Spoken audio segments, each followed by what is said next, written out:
Magkikwento lang ako ng mga pangyayari sa mundo ngayon, lalo na sa Pilipinas, kasi may basihan na akong nakikita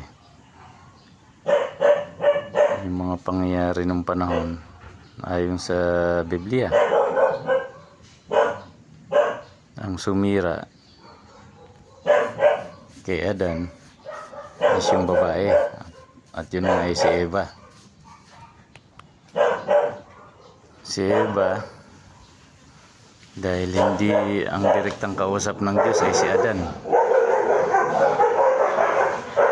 Si Adan, dahil hindi matukso ng dyablo, ginamit ng dyablo si Eva. Tinukso niya si Eva. At nung pagkatukso kay Eva, si Eva ngayon ang ginamit niya para tuksohin naman si Adan. At si Adan, andun ang kahinaan niya sa babae, natukso. Bandang huli, sinisi pa. So, nung panahon naman, so ayon pa rin sa history sa Biblia, si Haring Solomon nagkaroon rin uli ng problema. Napakatalino nung hari na yun. Pero mo, napakarami niyang babae. Pero sinabi niya, nakakita siya ng pinakamapait at nakasumpong siya sa karatan ng buhay niya. At ang tinutukoy niya ay ang babae. Ngayon, nangyayari sa Pilipinas, parang may nakikita akong hindi maganda na naman. So, baka maulit ang mga nangyayari sa Biblia.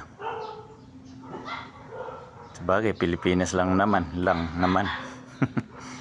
Pero sa Biblia kasi nangyari na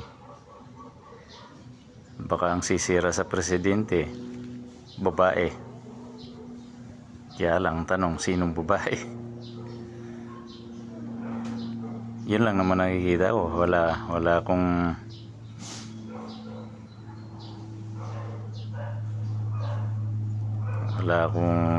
masasabi kung sino yun.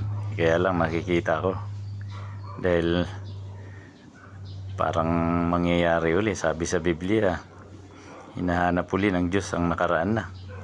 Ang mangyayari sa nagdaan ay nakaraan na, at ang mangyayari pa ay nangyari na rin.